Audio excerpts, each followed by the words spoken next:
Iritziak ipurdiak bezalakoak dira. Denok daukagu bat. Baina ez duguna izatsa da.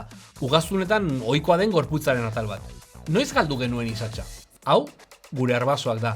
Gizakia hobeto ulertzeko sail bat. Gaur, izatsa duten gure aiderik hurbilenak ezagutuko ditugu. Mundu berriko tximinoak.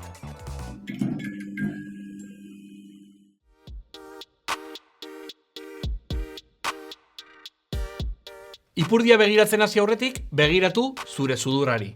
Istripu larririk ez baduzu izan, sudurzuloak berantz dituzu, ahorantz. Grezieraz, behera kata esaten da, eta sudurra rino.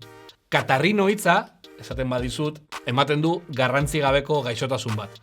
Baina gu, orangutanak eta makakoak, katarrinoak gara. Sudurzuloak berantz ditugun primateak. Bi taldek osatzen dute katarrinoen taldea. Orain arte ezagutu ditugun hominoideoak. Gogoratu, gizakia, txinpantzea, gorilak, orangutanak eta hilo bateak. Eta zerkopitekoideoak. Barka izen luzea, ez nion ni jarri. Dagoeneko badakizu aurreko bideoak ikusi dituzulako pitekus hitza tximino esan nahi duela. Baina zerko izatsa da. Beraz, sudurra berantz dugun katarrinoen artean bi talde ditugu. Izatsa duten tximinoak eta gizakiaren antzekoak diren tximinoak edo hominoideoak. Zerkopitekoei maiz deitzen zaie mundu zaharreko tximinoak, baina izena berriro ere parafiletikoa da. Ikus aurreko bideoa. Mundu zaharrean, hau da, Afrikan eta Eurasian, beste tximino asko ere bizi gara. Geu ere, bagara mundu zaharreko tximino. Argitalpen batean mundu zaharreko tximinoak irakurtzen baduzu, gehienetan ez ditu orangutanak eta txinpantzeak sartuko. Are gutxiago, gizakiak. Aurreko bideoan esan nizuen, gero eta talde handiagoak batuko zaizkigula gure atzerako bidaia honetan. Gaur batzen zaigun 5. talde honetan, 24 genero eta 128 espezie inguru daude. Sailkapenak gora bera. Ziur esan ditzakezula Afrikan edo Asian bizi diren hauetako batzuk. Adibidez, mandrila edo makakoak, koloboa edo babuinoa. Hauek ere, Afrikan eta Asian oso hedatuta daude. Gizakia ez den tximino bakarra dago inguru hotzetan bizi dena, Japoniako makakoa edo makaka fuskata.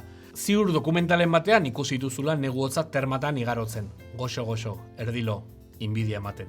Bi taldeak, zerkopitekoak eta hominoideoak, orain dela 25 milioi urte inguru bereizi ziren. Edo, bestela esan da. Nik, zuk, Tarzanen filmako txitak eta Gibraltarreko makakoek, orain dela 25 milioi urte inguru bizi izan zen, amona bat dugu batera. Gizakiok zein orangutanek ez dugu izatzik. Baina, hau ez da guztiz egia. Bizkarrezurraren amaieran badugu ezur txiki bat, koksis izenekoa. Koksis.